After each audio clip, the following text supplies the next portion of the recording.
ভারতীয় বায়ুসেনার ইতিহাসে আজ এক যুগের অবসান। ৬ দশক ধরে আকাশ পাহারা দেওয়া মিগ-21 যুদ্ধবিমান আনুষ্ঠানিকভাবে বিদায় নিল।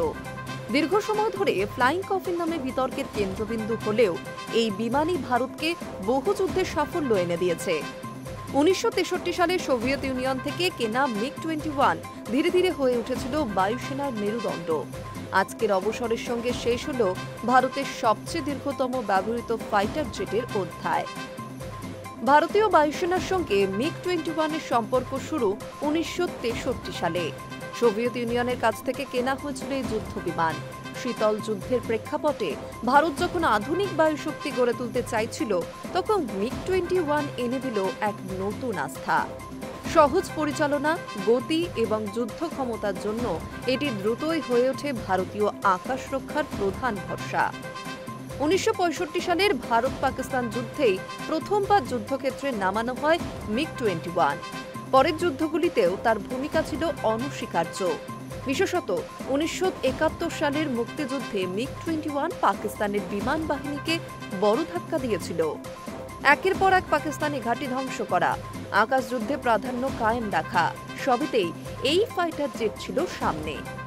সময়ের সঙ্গে ভারতীয় বায়ুসেনার বহরে আসে মিগ-23, মিগ-29, মিরাজ 2000 এবং পরে সুখোই 30 MKI।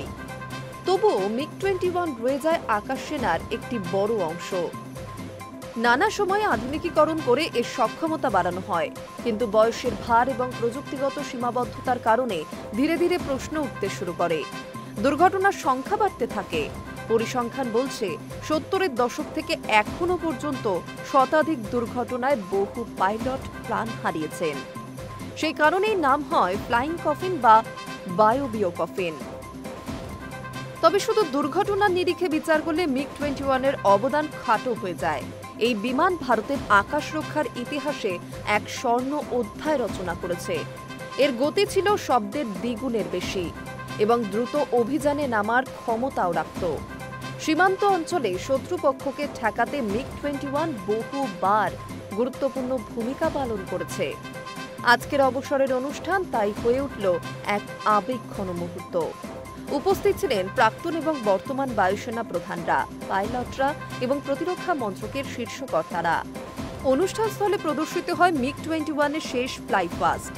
গর্জন তুলে আকাশে উঠে বিদায় জানায় ইতিহাসের এই যুদ্ধবিমান। বায়ুসেনা জানিয়েছে, এখন থেকে এর জায়গা নেবে আধুনিক তেজস এবং রাফাল।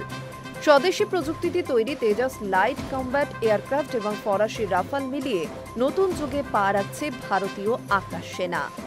ভারতের সামরিক ইতিহাসবিদদের মতে মিগ-21 কেবল একটি বিমান নয়, বরং এক প্রতীক।